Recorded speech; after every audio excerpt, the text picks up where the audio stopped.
If you've ever heard anyone talk about exponential growth or how things are just taking off, they're really growing exponentially, that's going to kind of be what this lesson is about. We have dealt a lot with linear functions and how the graph of a linear function is a straight line. We're going to kind of switch gears and work with exponential growth.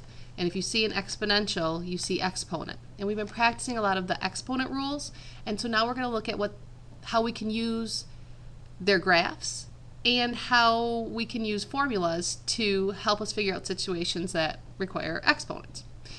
This is a basic formula for an exponential function, and today specifically exponential growth. This A here, this represents an initial value, so where we're starting from, and B is going to be the growth rate. Maybe something is doubling or tripling, or an example we'll do in a little bit when you talk about compound interest. Maybe you are earning 6% on your money, or could be that you're going to be paying back 6% on your money. This X represents, normally it's going to be time, okay, but this is our exponent. This is telling us how many times we're multiplying that growth rate together. So let's just take a glance at what a graph of an exponential function looks like.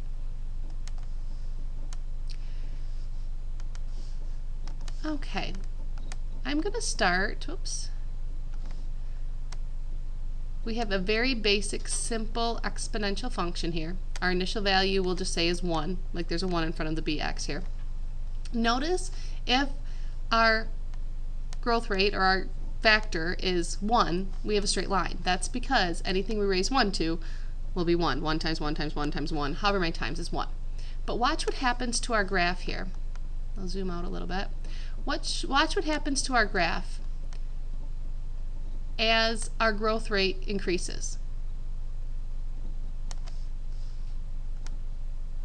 Oops. The bigger our growth rate gets, all of a sudden, do you see how our graph takes off?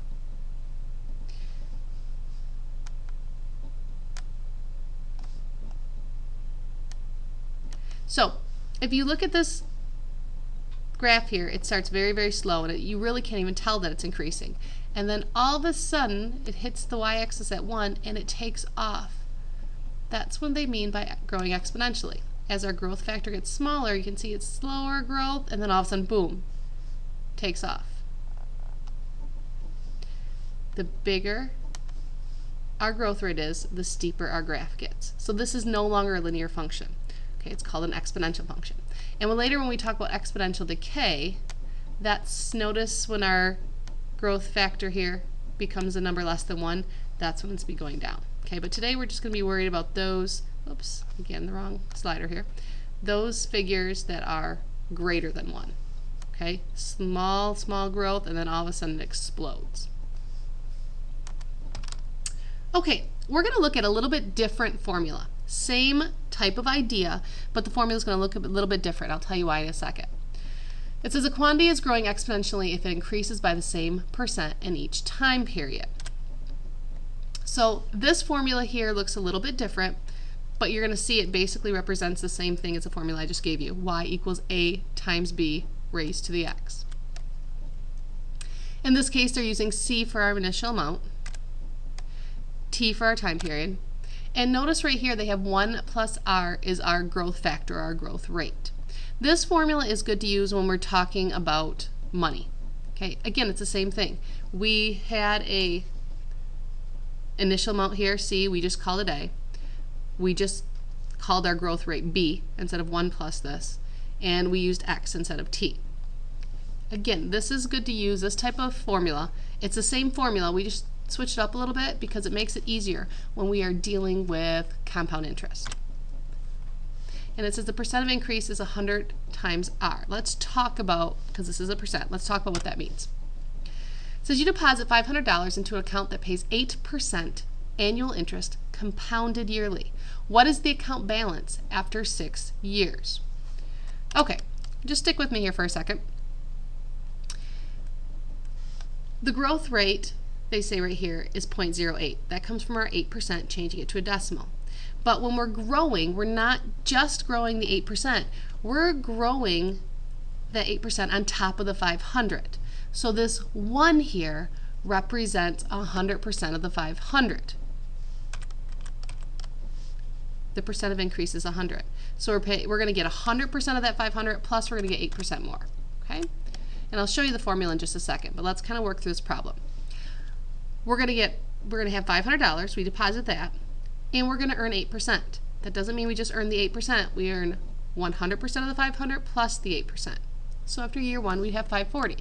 The cool thing with compound interest is that after another year, you're not just earning that same $40. We're going to earn 8% on the previous year, so on this 540. The same thing is true after 3 years. We're going to earn 8% on the previous year.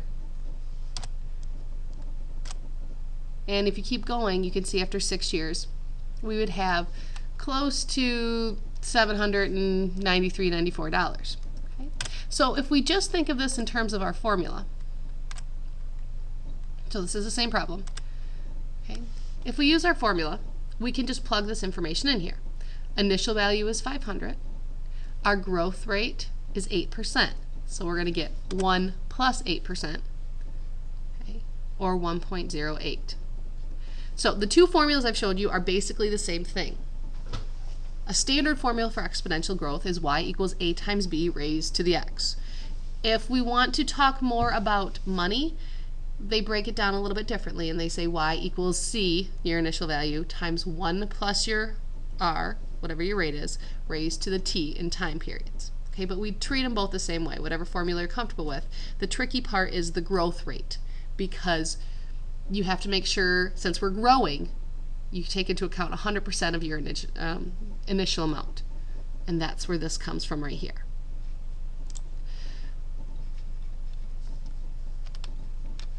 So again, when we talk about exponential growth, whether we're talking about this formula or, if I get back to my original slide here, we're talking about this formula, they mean the same thing. We're taking initial amount and we're multiplying it by itself, however many times, whether it's we think of it as x or t, and it tells us how much we're going to be growing. Okay. So both formulas, excuse me here for a second, both formulas mean the same thing. Just you can use whatever one you're comfortable with, and you can also use whatever one makes sense depending on the situation, as you'll see in a later example.